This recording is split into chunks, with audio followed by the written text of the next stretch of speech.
20 বছরে 20টা সূরা মুখস্থ করেছেন? কথা বলেন, ভয় পাচ্ছেন? 20 বছরে 20টা সূরা কি মুখস্থ করেছেন কখনো? 20টা হাদিস বলতে পারবেন? 20 জন সাহাবীর নাম বলতে পারবেন? নবীজির 11 জন স্ত্রীর নাম বলতে পারবেন? নবী সাল্লাল্লাহু আলাইহি ওয়াসাল্লামের জীবনী গ্রন্থ 2টার নাম বলতে পারবেন? কি করলেন সারা 20 বছর ধরে পড়াশোনা করে? কি করলেন সারা 20 বছর? এই যুব সমাজ কি দাজ্জালের বিরুদ্ধে দাঁড়াতে পারবে কখনো? ইহুদি খ্রিস্টান মুশরিকদের যে ঐক্য, এদের বিরুদ্ধে এরা দাঁড়াতে পারবে? এরা আল্লাহর পথে জিহাদ করবে কখনো? তাই মনে হয় আপনার? সুবহানাল্লাহ। কথাগুলো আমি আঘাত করতে এখানে আসিনি, আমি শুধু আপনাদের বিবেকটা জাগ্রত করতে এসেছি যে এমন একটা এডুকেশন সিস্টেম আপনাকে পড়াশোনা করিয়েছে যাতে করে আপনি আল্লাহর পথ থেকে সরে গেছেন এবং ইসলামের বুনিয়াদী বিষয়গুলো সম্পর্কে আপনার জ্ঞান নাই। ওযুর ফরজ কয়টা বলতে পারে না যুবক ছেলে, নামাজের ফরজ কয়টা, ওয়াজিব কয়টা বলতে পারে না। এই যুব সমাজ কিভাবে এদের বিরুদ্ধে দাঁড়াবে বলেন? নিজেকে প্রশ্ন করেন। 4, আপনার সামনে আরো কিছু টোপ দিয়েছে। নারী কি দিয়েছে? নারী। কারণ যুবকদের সবচেয়ে আকর্ষণের বস্তুটা কি? একটা সুন্দরী মেয়ে, তাই না? সত্য কথা বলছে। আল্লাহ পাক কোরআনে বলেছেন যুয়িনা লিন-নাস হুব্বুশ শাহাওয়াতি মিনান নিসা, মানুষের জন্য 6টা বস্তুকে সুশোভিত করা হয়েছে। তার মধ্যে 1 নাম্বার নিসা, মহিলা। মানে আমাদের কাছে সবচেয়ে পছন্দের জিনিস কি? একটা প্রিয়তমা সুন্দরী স্ত্রী, তাই না? তো এই মেয়েদেরকে নগ্ন করে আপনার চারপাশে এরা ছড়িয়ে দিয়েছে। স্কুলে যাবেন নগ্ন নারী, কলেজে যাবেন নগ্ন নারী, চাকরিতে যাবেন, যেখানে যাবেন সেখানেই, রাস্তাঘাটে হাঁটবেন, সব ন্যাংটা হয়ে ঘুরছে। আমাদের নবীজি বলেছেন শেষ জামানে এক শ্রেণীর মেয়ে আসবে যারা কাপড় পরেও ন্যাংটা থাকবে। থাকে না? এগুলা কি ব্যাখ্যা করার দরকার আছে? নবীজি বলেছেন তারা জান্নাতে যাবেও না, জান্নাতের গন্ধও কখনো পাবে না। কে বুঝাবে এই নারীদেরকে এই কথাটা? তো এই নারীদেরকে আমাদের চারপাশে এরা সহজলভ্য করে দিয়েছে। আর আপনি চাইলেই জেনা করতে পারেন, অল্প টাকার প্রয়োজন হবে। স্মার্টফোনে জেনা করতে পারেন, সেলফোনে জেনা করতে পারেন, প্রেম অ্যাফেয়ারে জেনা করতে পারেন, বয়ফ্রেন্ড গার্লফ্রেন্ড এই ফ্রি মিক্সিং এ জেনা করতে পারেন। তারা আপনার সামনে এই লোভনীয় টোপগুলো দিয়ে রেখেছে। তারপর আরো কি দিয়েছে? মাদক। হাতে হাতে মাদক সমস্ত যুব সমাজের। যখন ওরা হাতে হাতে মেশিন গান নিয়ে প্র্যাকটিস করে কিভাবে মুসলিমদেরকে মারবে, তখন আমরা ইয়াবা খাই বসে বসে। কথা বুঝতে পারছেন? ওরা প্র্যাকটিস করে, ওদের যুবকরা প্র্যাকটিস করে কেমন করে মুসলিমদেরকে ব্রাশ ফায়ার করে মারবে। ওই যে মিয়ানমারে মারে নাই, কাশ্মীরে মারতেছে না, ওই যে সিরিয়া দেখবেন, আফগানিস্তান, লেবানন, সব জায়গায়। আর আমাদের হাতে ওই যে ইয়াবা, তারপর আপনার ডাল, আপনার ফেন্সি ডিল, আপনার অমুক তমুক কি কি নাম আছে সব। জি জি, সুবহানাল্লাহ। এগুলো নিয়ে কখনো ভেবেছেন? হাসছেন আপনি?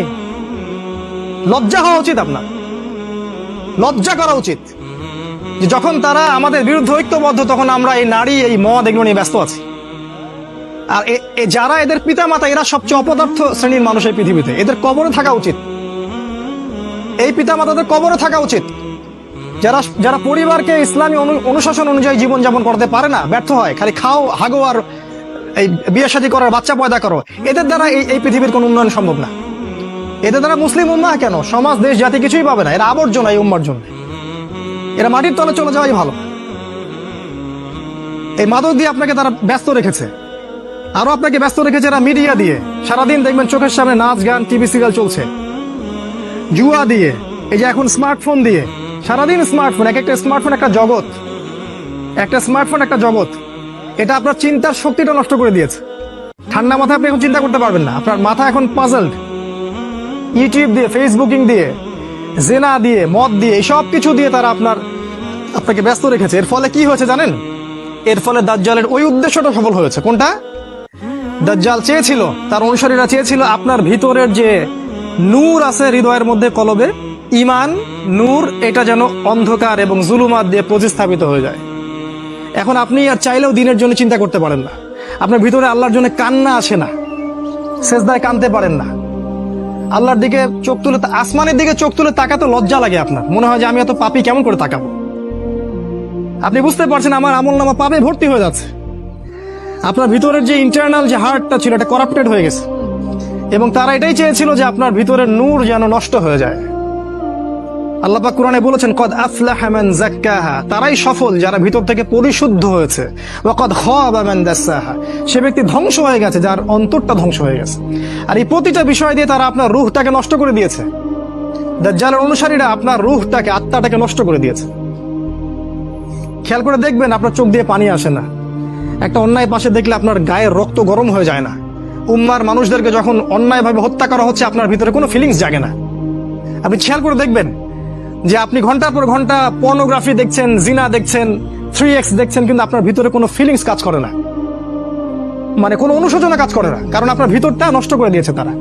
আল্লাহ রসুল বলেছেন, যখন মানুষ একটা পাপ করে কলবে একটা দাগ পড়ে, আরেকটা পাপ করে আরেকটা দাগ পড়ে, আরেকটা পাপ করে আরেকটা দাগ পড়ে। যদি তওবা করে দাগ উঠে যায়, তওবা না করলে দাগ পড়তেই থাকে পড়তেই থাকে, এক পর্যায়ে এই কলবটা দুর্গন্ধযুক্ত কলব হয়ে যায়। এত দুর্গন্ধ বের হয় কলব দিয়ে, যদি মানুষ জানতো তাহলে মানুষ থাকতে পারতো না পৃথিবীতে। এই জন্যই এই রকম শ্রেণীর মানুষের যখন মৃত্যু হয়, তখন ওই মালাকুল মাউত এবং এই যে মৃত্যুর ফেরেশতারা, তারা দুর্গন্ধে আত্মাটাকে বের করে নিয়ে আসেন, টেনে হিজড়ে ছেঁচড়ায় বের করে নিয়ে আসেন। এই পাপী মানুষরা মারা যাওয়ার সময় এই ঘটনাটা ঘটে। এইভাবে তারা আপনাকে ব্যস্ত রেখেছে। এখন কি হবে? এখন আগামী দিনগুলোতে কি এরা উম্মার নেতৃত্ব দিতে পারবে? এর মধ্যে কারা পারবে? উত্তর, এর মধ্যে সবাই পারবে না। উত্তর এক কথায় শেষ, সবাই পারবে না। কারা পারবে? এই যুবক শ্রেণীর মধ্যে যারা এই গুণগুলো অর্জন করতে পারবে, তারা ইনশাআল্লাহ আগামী দিনগুলোতে সফল হবে। গুণগুলো পয়েন্ট আকারে বলে শেষ করছে। এই যুবক শ্রেণীর মধ্যে যারা তাদের জীবনটাকে বাকি পুরো জীবনটাকে আল্লাহর জন্য উৎসর্গ করতে পারবে, তারা পারবে। এক নাম্বার, এই যুবক শ্রেণীর মধ্যে যারা আল্লাহর জন্য তাদের জান, মাল, সময়, শ্রম ব্যয় করে দিতে পারবে, কুরবানি করতে পারবে। কুরবানি কেমন? ওই ইসমাইল আলাইহিস সালামের মতো। বাবা বলেছে তোমাকে জবাই করা লাগবে, তিনি কি বলেছিলেন? করিয়েন না। তিনি বলেছিলেন, আপনাকে আল্লাহ যে আদেশ করেছেন সেটাই করেন, আমাকে ধৈর্যশীল পাবেন ইনশাআল্লাহ। এরকম ছেলে পাবেন এখন? তো এরকম নিজের জান, মাল, সময়, শ্রমকে আল্লাহর পথে উৎসর্গ করে দেওয়ার মানসিকতা আগে তৈরি করতে হবে। এটা এক নাম্বার। দুই নাম্বার, জ্ঞান অর্জন করতে হবে। এই যুবক শ্রেণীর মধ্যে যারা জ্ঞান অর্জন করবে, কোরআন সুন্নাহর পাশাপাশি সমসাময়িক অর্থনীতি, রাজনীতি, বিশ্ব সবকিছু সম্পর্কে জ্ঞান থাকতে হবে। তারপরে আপনি আল্লাহর পথে কিছু করতে পারবেন, তার আগে নয়। আপনি সিলেক্ট করবেন যে আপনি এই উম্মার আবর্জনা হতে চান না উম্মার মুজাহিদ হতে চান, এটা আপনি সিলেক্ট করবেন। আপনি কি চান যে আপনার জীবনটার বিনিময়ে আল্লাহ আপনাকে অনন্তকালের জান্নাত দান করুক, অথবা আপনার এই কাজগুলোতে কেউ বাধা দিবে না, এই পাপ কাজে কেউ বাধা দিবে না, শেষমেশ আপনি জাহান্নামে চলে যাবেন? আপনি কি এটা চান? আমরা কি এটা চাই? তো ইলম অর্জন করতে হবে। ইলম ছাড়া আপনি কাজ করতে আগাতে পারবেন না। তিন নাম্বার, ইলম অনুযায়ী আমল করতে হবে। যা ইলম অর্জন করবেন সে অনুযায়ী আমল করতে হবে। শুধু ইলম অর্জন করলেই হয় না, ওই অনুযায়ী কাজ করতে হয়। সলাতের পাবন্দি করতে হবে। সলাতের অবস্থা দেখে যা মনে হলো যে এই এলাকার যুবকরা মসজিদে কতজন আসে আল্লাহ ভালো জানেন। ফজরের নামাজে যারা আসে তারাই প্রকৃত মুসল্লি। 5 ওয়াক্ত সালাত জামাতের সাথে আদায় করতে হবে। আখলাক চরিত্র হবে রাসূল সাল্লাল্লাহু আলাইহি ওয়াসাল্লামের মতো। সাহসী, ভীরুতা, কাপুরুষতা যেন আপনাদেরকে পেয়ে না বসে। জ্ঞান অর্জন করে সাহসী হতে হবে, তদনুযায়ী আমল করতে হবে, এবং কোনো অবস্থাতেই পরাজিত হব না এরকম মানসিকতা তৈরি করতে হবে। শয়তান হোক আর ইবলিস হোক আর এই দাজ্জাল হোক আর অনুসারী হোক, কেউই আমাকে ঠেকাতে পারবে না এরকম মানসিকতা তৈরি করতে হবে। তারপরে ইনশাল্লাহ আপনি কিছু করতে পারবেন।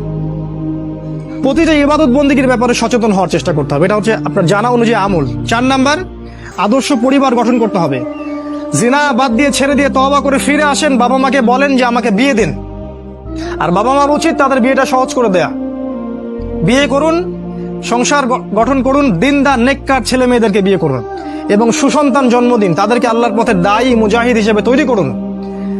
5, হালাল রিজিকের ব্যবস্থা করুন। ওই হারাম ব্যাংকিং সেক্টর থেকে, চাকরি থেকে রিজাইন দিয়ে দিন। যে সেক্টরে হারাম আছে, ঘুষ আছে, সুদ আছে, সব ছেড়ে দিন। কার জন্য ছাড়বেন? আল্লাহর জন্য ছাড়বেন। মনে রাখবেন, রিজিকের মালিক আল্লাহ, আপনি আপনার রিজিকের মালিক নন। আপনি আল্লাহর জন্য যদি কিছু করেন, আল্লাহ পাক আপনাকে তার চেয়ে বহুগুণ দিতে পারেন। এই বিশ্বাস রেখে প্রয়োজনে সবজি বিক্রি করেন, কৃষি কাজ করেন, মৎস্য খামার করেন, ছাগলের খামার করেন, তাও ভালো। তারপরেও হারাম রিজিকের দিকে যাবেন না। অনুরোধ করছি ভিতর থেকে, মানে আল্লাহর দোহাই দিয়ে অনুরোধ করছি, হারাম রিজিকে যাবেন না। সারা জীবনের ইবাদত নষ্ট হয়ে যাবে, সারা জীবনের। যে ব্যক্তির ইবাদতে এতটুকু সুদের টাকা আছে, ওর ইবাদত কবুল হয় না। জানেন না সুদ খাইলে মায়ের সাথে জেনা হয়? এটা জানেন না যে সুদ খাইলে 36টা মেয়েকে ধর্ষণ করা হয়, আল্লাহ এবং তার রাসূলের সাথে যুদ্ধ করা হয় সুদ খাইলে? দিব্যি খাচ্ছি, প্রতিটা গ্রামে এখন সুদী এনজিও, সলাপ সমিতি আর এনজিও, সমিতির এনজিও। হালাল রিজিকের অন্বেষণ করুন, এটা হচ্ছে 5। 6 নাম্বার, আল্লাহর পথে সময় ব্যয় করেন। আপনি কোন মাযহাব কোন তরিকা কি ফলো করেন সেটা নিয়ে আমি কথা বলতে এখানে আসিনি। আপনি আল্লাহর পথে সময় দেন, যে যেখানে আছেন সেখান থেকে আল্লাহর পথে কিছু করেন, প্রজেক্ট হাতে নেন, কিছু করেন। এলাকার যুবকদেরকে নিয়ে একটা ফাউন্ডেশন করেন বা একটা সংগঠন করেন বা একটা প্ল্যাটফর্ম করেন, করে কিছু একটা করেন যাতে করে এলাকার মধ্যে জাহেলিয়াত গুলো দূর হয়ে যায়। আল্লাহ আপনাকে সাহায্য করবেন ইনশাআল্লাহ। এটা ঠিক যে বাতিলপন্থীরা আপনার কলার চেপে ধরবে ঠিকই, কিন্তু আল্লাহ আপনাকে সাহায্য করবে। আর আল্লাহ পাক যাকে সাহায্য করবেন তাকে কেউ ঠেকাতে পারে না, পারে? কখনো পারবে না। আপনাকে জেল দিবে, শুলি দিবে, মেরে ফেলবে, তারপরে দেখবেন আপনার শেকড় থেকে আরো 10টা গাছ ঠিক উৎপন্ন হবে ইনশাআল্লাহ।